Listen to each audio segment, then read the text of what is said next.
Hi US welcome to our channel. Present మనతో పాటు దాము బాలాజీ గారు సీనియర్ జర్నలిస్ట్ ఉన్నారు. వారితో ఒకసారి మాట్లాడదాం. సార్ నమస్కారం సార్. నమస్తే. సార్ అఖండ 2 ఇక్కడ రిలీజ్ కి ఇంకొక 2-3 రోజులు టైం ఉండగా ఇప్పుడు దుబాయ్ లో దీనికి షాక్ తగిలింది, అక్కడ రిలీజ్ కు అడ్డు ఏర్పడింది అని చెప్పేసి చెప్తున్నారు. సెన్సార్ కూడా పూర్తి అవ్వలేదని, ఇప్పుడు రిలీజ్ అక్కడ కష్టమే అని చెప్పేసి వార్తలు అయితే వస్తున్నాయి. సార్ అసలు ఏం జరిగింది అఖండ 2 విషయంలో? మరి దుబాయ్ లో ఎందుకు ఈ విధంగా అఖండ 2 చిక్కుల్లో పడింది? అఖండ సినిమాకి విపరీతంగా బజ్ ఏర్పడింది. ఇప్పుడు డిసెంబర్ లో ఇంకా 2-3 సినిమాలు ఉన్నప్పటికీ కూడా దేనికి బాగా బజ్ క్రియేట్ అయింది. ఇది ఎందుకంటే బాలకృష్ణ కెరీర్ లోనే ఇది బిగ్గెస్ట్ బడ్జెట్ సినిమా, దాదాపు 250 కోట్లు సినిమా. అట్లాగే ప్రీ బిజినెస్, థియేటర్ బిజినెస్ కూడా 150 కోట్లు చేసింది. అట్లాగే ఓటీటీకి కూడా ఒక 80 నుంచి 100 కోట్లు అంటున్నారు.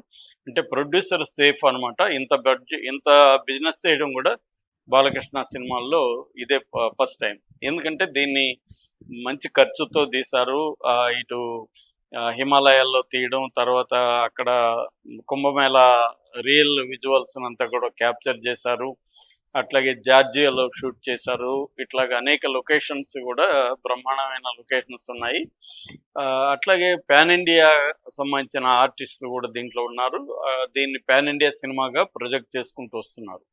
ఇక కథ విషయానికి వస్తే ప్రధానంగా ఇందులో డబుల్ క్యారెక్టర్లు ఉంటారు. బాలకృష్ణ ఒక క్యారెక్టర్, మురళీకృష్ణ ఎమ్మెల్యే గాను, ఇంకొక అఘోర క్యారెక్టరు. ఈ మురళీకృష్ణ క్యారెక్టర్ చనిపోతుంది అనేది కూడా ఒక పుకారు అయితే ఉంది. ఏదేమైనా అఘోర క్యారెక్టరు గతంలో కూడా 2021లో వచ్చిన అఘోరాలో కూడా అఘోర దుష్ట శిక్షణ, శిష్ట రక్షణ అనేది కామన్ థీమ్ అఘోరాలకి. సో మామూలుగా అఘోరాలు అయితే ఇవన్నీ చేయరు, నిజానికి సినిమాల్లో మాత్రమే చేస్తారు. అఘోరాలు వాళ్ళ పాటికి వాళ్ళు ఏవో ఉంటారు, వాళ్ళు అద్వైతాన్ని సీరియస్గా ఫాలో అవుతూ ఉంటారు. అంటే జీవము జగత్తు ఈశ్వరుడు మిథ్య అని నమ్ముతారు. జీవము జగత్తు ఈశ్వరుడు మిథ్య అన్నప్పుడు ఇంకా వాళ్ళకి సైన్యము లేదు, దుష్టుడు లేదు, శిక్షుడు లేదు. వాళ్ళ దృష్టిలో అందరూ ఒకటే, అందరూ మిథ్యనే వాళ్ళ దృష్టిలో.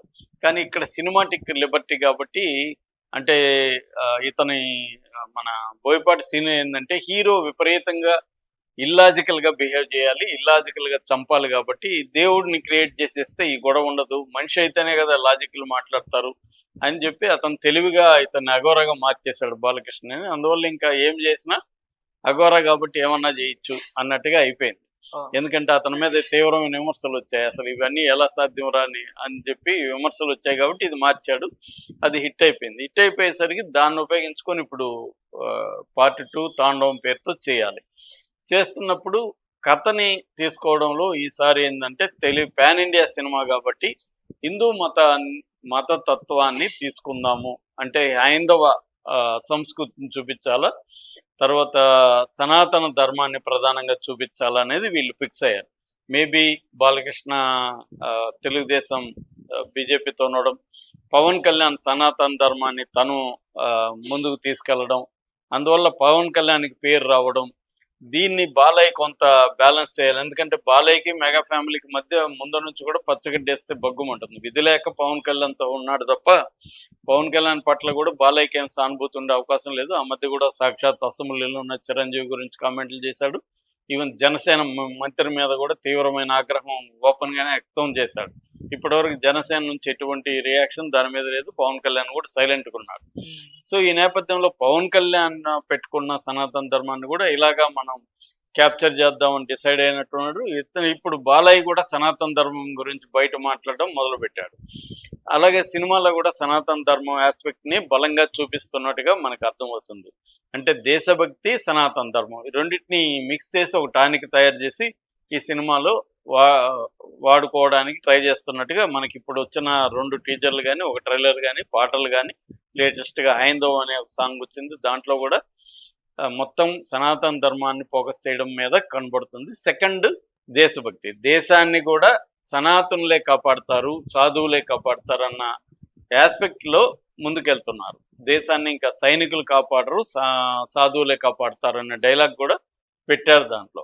ఈ నేపథ్యంలో ఇక్కడేమో సెన్సార్ అంతా వీళ్ళ రాజ్యమే కాబట్టి ఇక్కడ కూడా వీళ్ళే చేసుకోగలరు కాబట్టి సెన్సార్ ఏం అబ్జెక్ట్ చేయలేదు. పైగా యూఏ సర్టిఫికేట్ ఇచ్చింది. ఈ వైలెన్స్ ఉంటే వేరే వాళ్ళకైతే ఏ సర్టిఫికేట్ ఇచ్చేది, కానీ పెద్ద కట్లేం లేకుండా యూఏ సర్టిఫికేట్ ఇచ్చేశారు. దుబాయ్లో ఇప్పుడు దీనికి ప్రాబ్లం అయిందని చెప్తున్నారు. ఎందుకంటే ఇది పాన్ ఇండియా సినిమా అంటే అర్థం pan world global wise release అయితేనే దానికి డబ్బులు వస్తాయి. ఇప్పుడు కొన్నోళ్ళకి టెన్షన్ ఉంటుంది. కొన్నోళ్ళు ఇప్పుడు ఫ్రీ థియేటర్ల బిజినెస్ 150 కోట్లు గ్రా షేర్ రావాలి. షేర్ రావాలంటే గ్రాస్ ఒక 300 కోట్ల పైన చేయాలి. అంత చేస్తే కానీ కొన్నోళ్ళకి డబ్బులు రావు. సో ఇవన్నీ జరగాలంటే అబ్రాడ్లో కూడా బాగా అవ్వాలి. ఆల్రెడీ జర్మన్లో ఒక టికెట్ 2 లక్షలు పెట్టుకున్నారు. సూపర్ ఫ్యాన్ అనే కాన్సెప్ట్ పెట్టారు. అట్లాగే అమెరికాలో కూడా దీని మీద బడ్జ్ క్రియేట్ అయింది. ఇలాగ చేస్తున్నారు. ఇప్పుడు ఏమైందంటే దుబాయ్లో ఒక ప్రాబ్లం వచ్చిందని చెప్తున్నారు. దుబాయ్ సెన్సార్ ఇవ్వడానికి నిరాకరించిందని చెప్తున్నారు. దానికి ప్రధానంగా 2 కారణాలు లేదా 3 కారణాలు అని చెప్తున్నారు. ఒకటి, ఇది హిందూ మతాన్ని హైలైట్ చేస్తూ ముస్లింలను విలన్గా చూపిస్తుంది అనేది వాళ్ళు, ఎందుకంటే అది ప్రధానంగా ముస్లిం దేశం కాబట్టి దుబాయ్, అదొక కారణం. రెండో కారణం, చైనా వాళ్ళని విలన్గా చూపిస్తున్నారు. అది దుబాయ్కి ఇష్టం లేదు. ఎందుకంటే దుబాయ్ చైనాకి మధ్య సత్సంబంధాలు ఉన్నాయి. చైనా వాళ్ళని విలన్గా చూపించే సినిమాకి మేము సెన్సార్ ఇవ్వడం కష్టం అనేది రెండవ కారణం. మూడవ కారణం, దేశాన్ని సైనికులు కాదు కాపాడేది సాధువులు అనే డైలాగ్ అని తీసేయమని కూడా వాళ్ళు అడిగారు. అంటే సాధువులు దేశాన్ని ఎలా కాపాడతారు, సైన్యం కదా కాపాడాలి దేశాన్ని, ఇది ఎలా మేము ఒప్పుకుంటాం అనేది కూడా అంటున్నారు.